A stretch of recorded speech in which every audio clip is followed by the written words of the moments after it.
Hey everybody, welcome to class. It's me, Dr. Sean Broyles. This week we'll be reading chapter 15 and 16. It's not much reading, they're relatively short chapters, but they're very important chapters.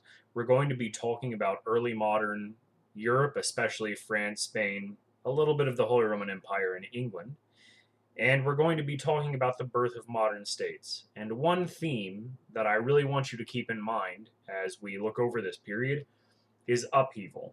So there was this relatively peaceful, but that's don't. I know there's some medievalist out there who's going to want to punch me for that one.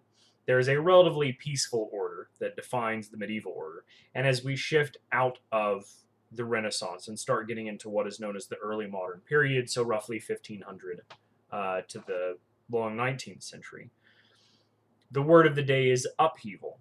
You begin to have all sorts of fissures develop in this European order. Some of those fissures are due to economic pressures. Spain's colonization of the New World causes so much gold to flood from indigenous cultures of the New World into Europe that it actually depresses the price of gold for the entire 16th century. It's called the Gold Revolution of the 16th century, very aptly. So you get this giant economic disruption that spreads from Spain all the way to the Ottoman Empire.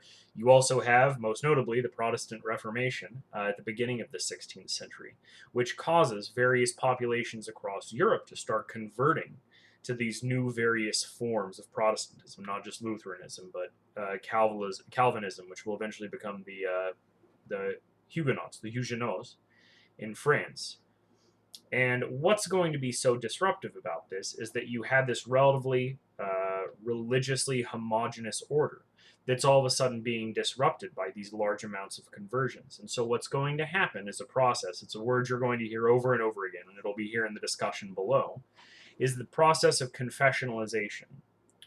Two groups which didn't have to deal with each other because one of those groups didn't exist will suddenly start defining themselves in increasingly more rigid ways and defining the orthodoxy of their respective confessions in much harsher ways to make sure that they're not polluted.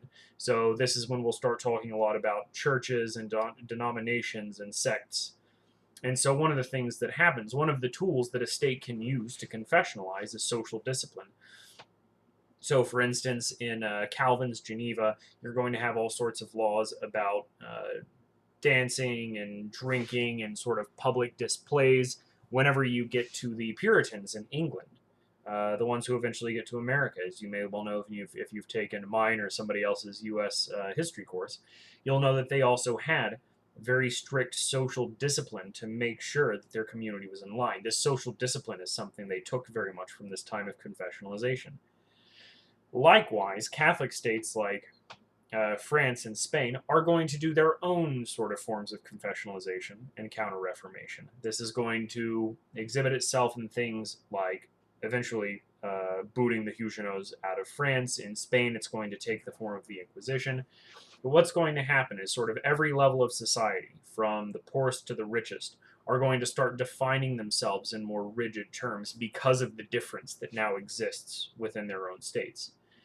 Another interesting outgrowth of this period is that uh, is what you can say the sort of nascent form of the modern state. There's a famous philosopher named Slavoj Žižek who says that the modern state bureaucracy is as close as modern secular man gets to God. And what he means by that is that bureaucracy in the modern sense, it's faceless, you perform rituals to it, you're not really sure if it's going to work in your favor, and you sort of perform these supplications in hopes that the chips do actually fall down your way. And it really is sort of this division between you and this large state. But I mean, it is real, and it's being built very much during this time. States are having to manage large populations. They're having to manage engaging in this social discipline along the lines of these large populations, and so they're going to have to develop various tools of economy and management for doing so. Those are going to be bureaucracies. So the most famous of which you're going to encounter as we read and as we do our exercise here are going to be Louis XIV, the sort of the paragon absolutist ruler who's going to establish this really thoroughgoing French state bureaucracy. We'll journey over to Germany, where we see Frederick the Great of Prussia, who's also known as the first servant of state, build his own bureaucracy. And so, all across Europe, even though we're going to be talking about upheaval, we're going to be talking about a whole lot of wars and a whole lot of death and a whole lot of destruction as these different populations sort of vie for their own sovereignty and their ability to practice. You're going to have eventually a civil war in England. We're going to have the 30 Years' War beforehand. And all these different populations are going to be fighting for the right to practice their faith as they see fit. These lines of battle will often be very complex. It will devastate the countryside, especially the 30 Years' War. But out of this upheaval will come these new forms of state management. And I want you to really observe and look at the treaties and governmental forms and ideas that states use to manage populations. So, for example, we're going to be learning about the Edict of Nantes.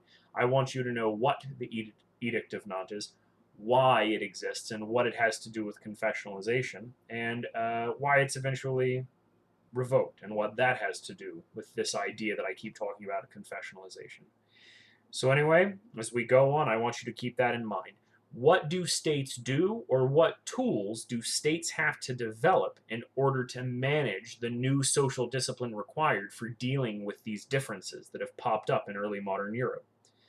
Well, that's all I have for now. It's always good to see you, and I'll meet you guys in the discussions below. Introduce yourselves, and then do the reading quizzes, read the articles, watch the videos, and then I'll see you in the discussion.